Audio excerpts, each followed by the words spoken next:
if you get out of the service with a clean discharge, you're honorable, you can get your school benefits. There's a lot of benefits that come with it. You can supposedly get health care, a lot of things. But with a dishonorable discharge, it's tough to get a job. People that, if you're for a potential boss, they don't want to hire a person that can't make it through the military. It just doesn't look good on your record. So he got out of the service and he was going to Hines Veterans Hospital, or the Veterans Hospital up in Hines. And he had a difficult time with his parents in that they wanted to do as much for them as they could. He would not sign a release for the hospital to release information to their parents so that they would better know how to deal with his illness. Now this is 2 years after he got out of the service. He was unemployable. He just couldn't hold a job. Couldn't hold a job for 2 weeks, and he would explode. He was irritable. He was doing some drugs. He was doing some drinking. Couldn't keep a job. Couldn't keep a girlfriend. Could not function in society. On the way home from the Hines Hospital on a Friday afternoon, they were driving down Route 29 between Sparland and Chillicothe, and he jumped out of the car and killed himself. His dad held him when his son died. Excuse me. He's one of the 22 people that die each day because of PTSD. Now you're talking a man that was born in 1947, and you're talking about a guy that was 22 years old when he died. So there's a huge difference. I mean, there's nobody that this doesn't happen to. The thing in common is their war experience, their use of alcohol and drugs.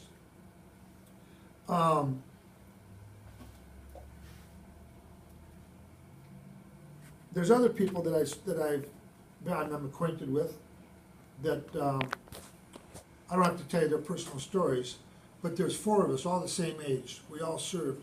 I wear on my vest this patch. The flag is the memoriam.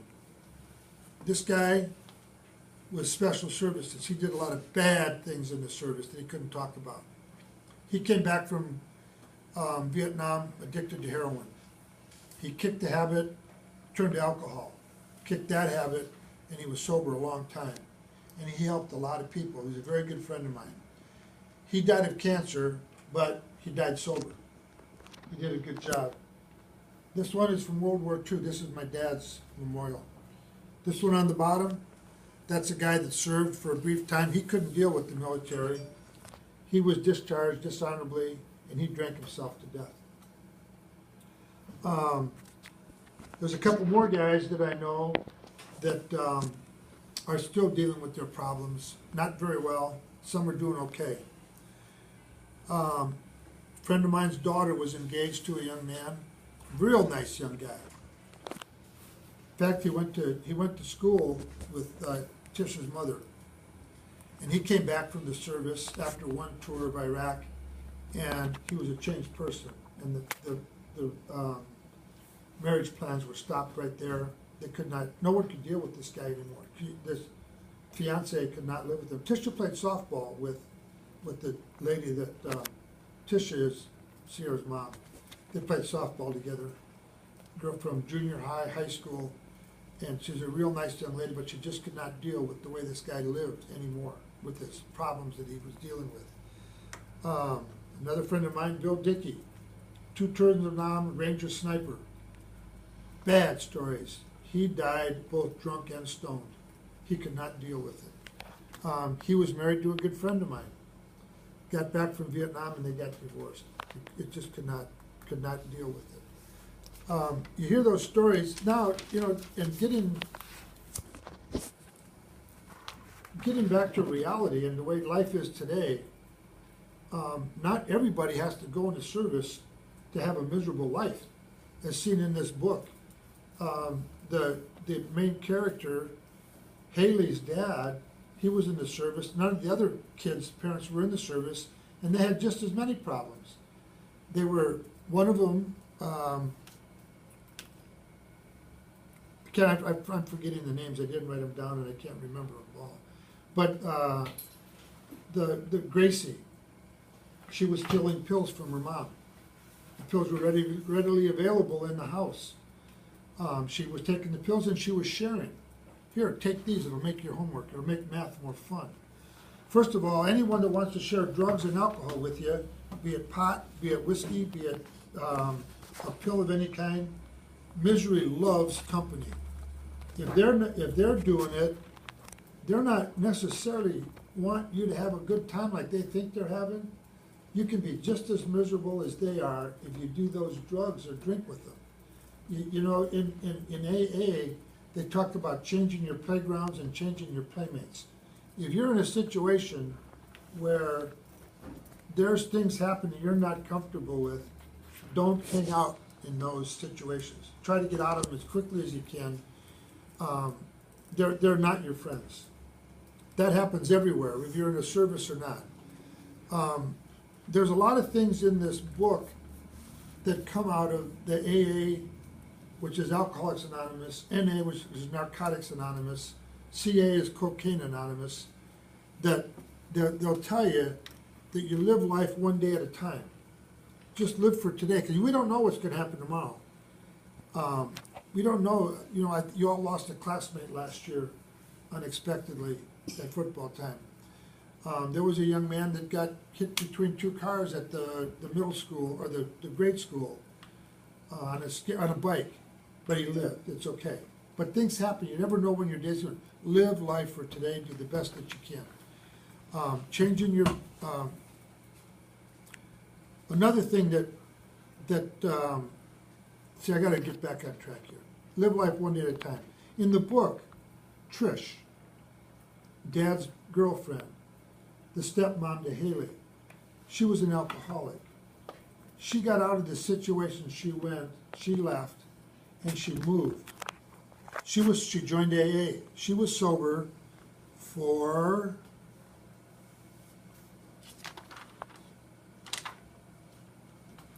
27 months. It tells the week, 27 months, 3 weeks, 2 days. That's what alcoholics do. They count their sober time because they never know. I mean, it's just something that they do. That's how long they work. She went back there being a reformed or an alcoholic in recovery to try to help, to make amends for one. I'm sorry for what I did, but I'm well, I want to help you. And Haley's dad refused that. Well, he accepted the help. Haley didn't. She didn't want to have anything to do with it. She'd rejected Trish from her life. She thought it was all her fault, and it wasn't. Finn's sister, she was an addict and an alcoholic, and she went into rehab. How many times? Twice in the book, and she was going for her third time. Her mother was selling her car, selling her jewelry. And yet, in the same time, his sister, was just playing head games with the family, telling them, oh, I'm okay, this is gonna work this time, and everyone's believing it. And they were enabling her. They were just, oh, she stole the credit card, big deal. Well, she put them more in debt than what they already were. That's what alcoholics and drug addicts do. They cheat, they lie, they steal. They want to do anything they can to get their fix for the day. Haley's dad, he rejected his friends. He isolated. His buddy Ron came to help because Trish told him that there's a problem there. He wouldn't go with his friends, his army buddies. He wouldn't go camping for a weekend because he would have been uncomfortable. And then Roy says, well, you were fine yesterday. He says, yeah, but then I went to sleep, and the dreams came back. And that put him right back to where he was. PTSD, I don't know, it was the drugs or the smoke that he was getting his buddy. Michael was always coming by when he needed something to call Mike. Mike would come by with his drugs just to make him feel better. even the doctor he did finally go to a doctor, and the doctor was gonna give him a new pill. Now, I have issues with that, with doctors that think that another pill is gonna fix the situation. There's nothing that alcohol or a pill is gonna fix, nothing. You just have to learn, or you have to try to learn. You know, everything in our lives, things don't always go right. You know, there's not a fairy tale ending to the story. But we go through life, we try to deal with what's dealt, the cards we're dealt with. And you have to realize that you don't have to do it alone. You have to rely on your friends. Trish came back and tried to be a friend. Haley pushed her away. Her dad let her hang out because her dad knew somewhere in that fogged mind of his, he knew, he had a plan. He was gonna check out. He got his Purple Heart, he got his wedding ring and his deceased wife's wedding ring, gave it to an envelope, wrote out all those Christmas cards and birthday cards, dated them, put them in a box so that his daughter would get them 1 year at a time. He was gonna be gone, he wasn't gonna be around. He had a plan. Haley went out on that cliff at the quarry, and maybe he saw the light. Maybe he didn't want to die. Maybe he changed his mind. So the story ends up, we don't know how it ends. And that, to me, that's a sign of a good book. It keeps you thinking, what happened? It's not, nope, they lived happily ever after. He and Finn got married, they had babies, everything was good, they got jobs, went to college. Life doesn't work that way. There's not always we just try to do the best that we can. One thing that was typical about his disease is he lied about his working. Yeah, I worked for so-and-so, I worked part-time, I worked for cash. Well, she called the guy, he didn't have any more work for him. Well, he probably didn't have any work to begin with. It was something that he made up. Lying and being deceitful is typical of an addict and an alcoholic. They'll do anything they can to keep the wolf off their back, to keep their family from intervening, so to speak. Intervention, that's a key word with the addict and the alcoholic. Trish tried to intervene. Roy tried to intervene. They wanted to get in there and get him to do something, but the dad rejected it. He just didn't want anything to do with it. He stayed in his room, he isolated. He would stay in his room during the day or at night, after school. When Haley was home, he wasn't anywhere to be seen. When she left, that's when he'd get up and he'd drink and he'd smoke his dope. Left the house a mess, destroyed the house on a couple of occasions. Stuff that's not real pretty. At the end, you know, it said the message that came at the end of the book was, you're not alone.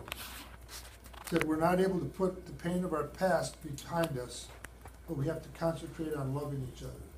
That was way at the end of the book. If you haven't got there, you'll see it. But that's a huge message, that you're not in this thing alone. The PTSD and what the government is doing for the people that are coming back, in my opinion, is not enough. Personally, I went to the VA and asked for something and I didn't get it, because they told me that I made too much money, that I make over $27,000 a year. And they said, thank you for being a responsible vet and saving for your retirement, and we can't help you. And I lost my temper. And I yelled and I screamed at that lady. And I left, I went to my truck, and I went back in, and I apologized to her. I said, for my action, for my behavior, the words that I used. And I said, you're only the messenger. You only work here. It's not her fault. It's the people in Washington that are not doing enough for our vets. And all I wanted was something simple. We lost our insurance, and all I wanted was a copay on my prescriptions, because I take for high blood pressure and for type 2 diabetes. I didn't think it was a lot that I was asking for, but there were other vets that were more serious, and the line was long. So I guess I'm grateful that I can pay for my own thing. If you have any people in your family in these situations, triggers that change behaviors are holidays.